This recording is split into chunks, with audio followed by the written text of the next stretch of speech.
Joining me now is Andrew Tate, whose videos have been viewed billions of times online, but he's been banned from pretty much every mainstream social media platform, including Twitter.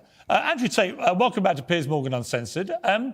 Your take on this, I think, is quite interesting because you've been a victim of being, if victim's the right word, but you've been removed from social media platforms for your opinions.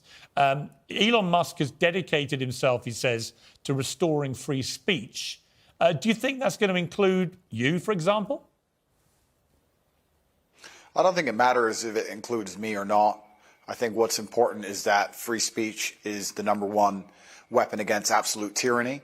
And although you cannot have complete free speech because then conversations completely break down into asinine insult fests, I do like the idea of the changing of the guard when it comes to control over information. Is it possible, Andrew Tate, to actually police something like Twitter, to be a platform for genuine free speech? Or is it so toxic and tribal now that whatever happens, before we had all the people on the right screaming away that they were being no platformed and so on. Now you've got all the people on the left screaming that they're being diminished in some way.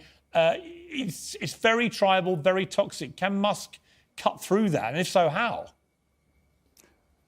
Yeah, it's going to be extremely difficult. There's always going to be one group of people who are extremely unhappy, but I think that anybody who's perspicacious enough to understand the truth of what's been going on in the world recently will know that the left and their narratives have certainly been protected for a very long time. And the universe has swings and balances, and God often restores balance to the universe, and perhaps it might swing the other way for a while. I truthfully am a person who believes that all points of view are extremely important, because as soon as you block points of view, you have absolute tyranny. And in a way, it's sort of self-defeating, isn't it? Because you carried on getting huge attention. It was interesting to me that when you came on the show, for example, we've had, I think, nearly 6 million people have viewed the whole interview that we did, which is a huge number of people, certainly far higher than watched it on conventional television. So you have a whole world out there online which operates away from social media platforms. Yeah, I've been very, very successful in spite of them, but not many people can do that. I'm in a pretty unique position, but I think that everybody needs a voice to a degree, and social media platforms are now the most important platforms on the planet. They control information, and they influence real-world decisions, and they influence people's perception of reality. The last few years of COVID have been a perfect example of what happens when you censor one side of the argument and you only allow one point of view to be purported by the matrix in and of itself, and that's how you end up in tyrannical situations. I think you were just discussing that, Piers. Yeah, and I think that's a perfectly valid point. People have quite rightly held me to task over some of the positions I took during the COVID pandemic, notably when the scientists said as a definitive fact that you couldn't transmit the virus if you had the vaccine. It turned out that wasn't true. And I based my observations on that supposed fact and said, right, well, in that case, if you refuse to be vaccinated, you shouldn't get the same rights as people who've been vaccinated. If it's true that if you're unjabbed, you can pass it on. It turned out, actually, there's not much difference whether you've been vaccinated or not. And at that point, I changed my mind. But I felt that there were a lot of people who were being deplatformed from Twitter at the time for questioning the validity of scientific statements, and they would then be a complete U-turn.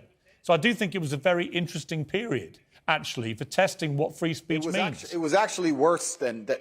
You're right, Piers, but it was actually worse than interesting, because what happens is when you censor an entire side of the argument and only allowed one side of the argument to have a voice, you are changing reality in real time. You are shaping the world.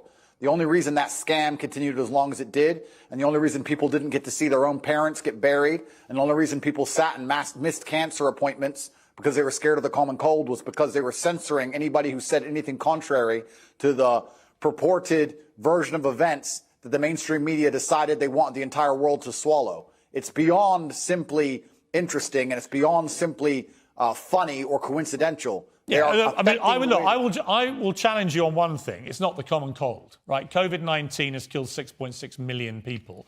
It is one of the most deadly viruses, certainly of our lifetime. So it wasn't the common cold, but I do think it is completely justified for people to say we should be more cautious, I think, about accepting during fast-moving pandemics the word of scientists as being sacrosanct, because on a number of things, from the use of masks to the efficacy of vaccines in preventing transmission, they did massive U-turns. I've read enough history books to know that the people who do the censoring are never the good guys. And they've been censoring a lot of arguments for a very long time in the name of good. They are weaponizing virtue, and it's always in the name of tyranny. Anybody who is out here trying to silence an entire side of an argument on any subject, whether it's COVID-19, immigration, anything else, they are the evil people who are out for absolute mind control of the populace. And they should be feared. I certainly agree. I certainly agree that I think the healthiest thing for any democracy is for all views to be aired and debated. We seem to have lost the ability to debate. You know, when I interviewed you, yeah, we had a few fractious moments, but actually, I thought it was a pretty spirited debate between people who perhaps had, you know, preconceived views of each other. And I've got no problem interviewing you now about these because I think you have an interesting take on this stuff.